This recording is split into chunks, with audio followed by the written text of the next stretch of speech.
Wah, ini poligami nanti dulu. Dan dia sudah tahu kalau saya bilang jangan cari gara-gara. Jadi perkara pertama, afwan Ustaz, sebelumnya pertanyaan bukan cari gara-gara. Rayu dia, insya Allah dengan, masa mesti saya ajarin cara merayu? Kalau perempuan nggak pakai perasaan, dirayu insya Allah bisa. Kamu kalau pakai jilbab, waduh saya sampai tidak bisa kedipin mata. Insya Allah pakai jilbab langsung tuh di belakang sudah ada suaranya ketawa. Kalau saya dilamar sama ikhwan nanti, saya berikan syarat kalau dia juga poligami nikah sama teman saya. Ada akhwat yang begitu. Mau kenal?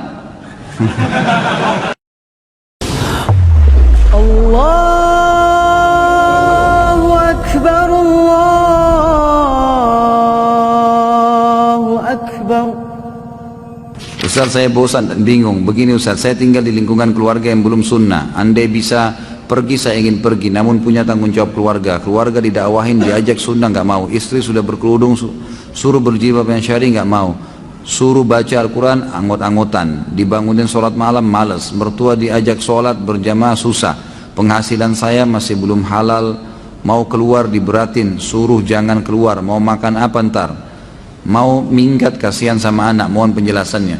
Jadi lakukan hal-hal yang paling sederhana, yang paling mudah. Paling mudah. Misal apa saja, tidak usah buru-buru. Jangan semuanya langsung ditumpukin. Jadi misalnya fokus, mau istri pakai jilbab syar'i, itu dulu difokus, jangan dulu ke mertua, itu sudah menjabar kemana-mana. Orang terdekat dulu, mulai dengan pasangan, nasihatin baik-baik gitu kan. Kalau sama istri ini harus ahli rayu gitu. Rayu dia supaya dia mau gitu kan. Jangan kamu pakai jilbab, kalau enggak masuk neraka, susah gitu kan. Rayu dia, insya Allah dengan, masa mesti saya ajarin cara merayu? Tapi jangan saya nggak bisa kalau ada Pak Yoyo nih. Lain levelnya, saya belum sampai ke situ tuh. Tapi harus bisa dirayu. Bagaimana caranya dirangkul? Perempuan nggak pakai perasaan, dirayu insya Allah bisa. Kamu kalau pakai jilbab, waduh saya sampai tidak bisa kedipin mata. Insya Allah pakai jilbab langsung tuh di belakang sudah ada suaranya ketawa tuh. Belum lihat saya itu. Baik, jadi seperti itulah, dirayu insya Allah bisa kan gitu. Aduh, ini terpaksa poligami ya. Afwan, sebelumnya pertanyaan bukan cari gara-gara lagi Ustaz. Kembali menyinggung masalah poligami. Saya coba diskusi dengan beberapa akhwat. Kebanyakan dari mereka lebih memandang poligami itu tidak setuju hanya dengan perasaan mereka. Walaupun mereka mengakui dalam Islam itu dibolehkan dan tidak berani mengatakan itu tidak boleh karena itu terdapat dalam Al-Quran. Tapi mereka bilang bahwa syarat utama poligami harus adil. Maka jika sang istri tidak ridho, tidak merestui suami poligami, maka tidak boleh suaminya nekat poligami walaupun semua syarat sudah terpenuhi. Jadi seolah-olah boleh tidaknya poligami ada di tangan para istri. Jika tidak ada restu istri maka tidak sah dan tidak diperbolehkan karena istri melakukan tidak adil. Apakah benar demikian Ustaz? Tentu saja tidak. Tentu saja tidak. Sama sekali bukan poligami di tangan istri, bukan juga di tangan suami. Tapi ini perintah Allah Subhanahu wa taala. Tapi begini, apa sih yang membuat manusia menolak sebuah hukum? Apa yang membuat seorang manusia menolak melakukan satu perbuatan perintah agama? Jawabannya satu, kejahilan. Karena kejahilan akan mendatangkan ketidakamanan. Itu. Kita akan tidak mau datang ke satu tempat karena kita masih jahil dengan tempat itu, sehingga muncul ketidakamanan. Nanti di sana aman gak ya? Kan gitu. Jadi jawab dengan ilmu.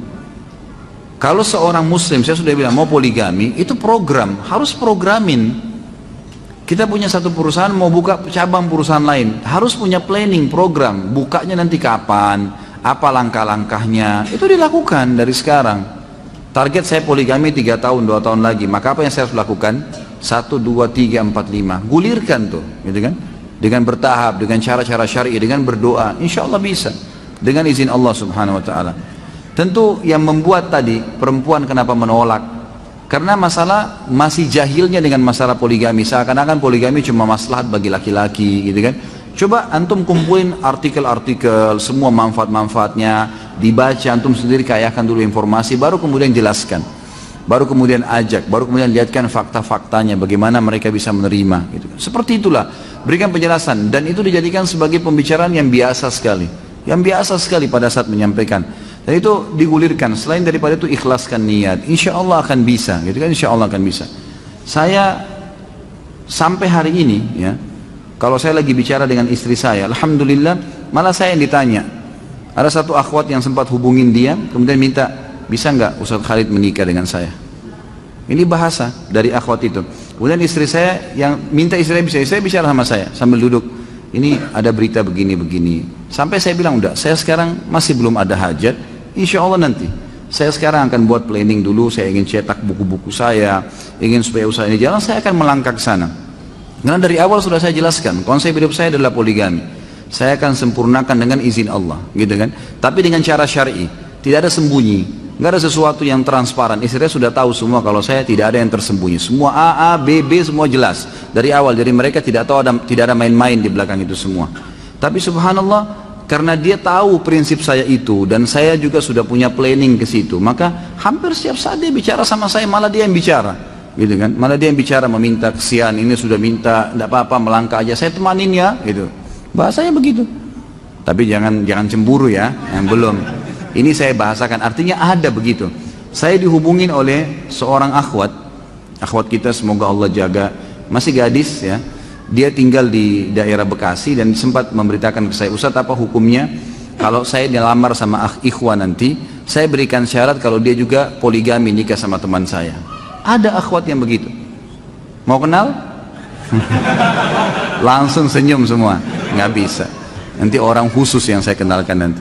Tapi ada akhwat yang begitu, subhanallah, gitu kan?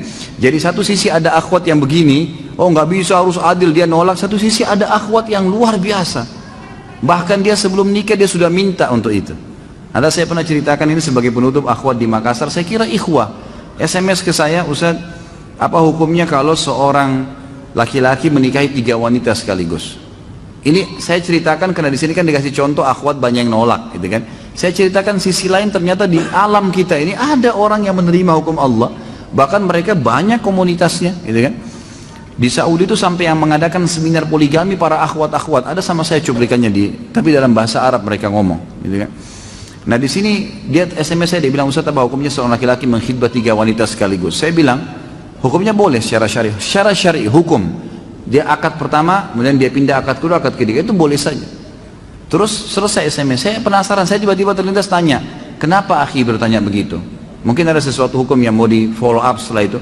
Dia bilang, saya salah satu akhwat Ustaz, dan saya sudah sepakat dengan 2 orang sahabat saya untuk menikah dengan 1 suami. Ini bahasa mereka, mau menerapkan poligami sebelum nikah. Ada orang yang seperti itu. Kalau iman sudah berbicara, teman-teman sekalian, yang pengecut jadi berani, yang malas jadi rajin, yang miskin jadi kaya, yang lemah jadi kuat. Iman yang bisa mengubah itu semua. Kalau iman masih belum ada, itu susah untuk dibahasakan, gitu kan? Jadi ini semua bahasa-bahasa yang saya lihat karena belum masalah keimanan. Allahu a'lam. Mari kita sama-sama selalu follow dan juga tentu lakukan pada semua channel-channel dakwah yang baik yang menyebarkan agama Allah Subhanahu wa taala.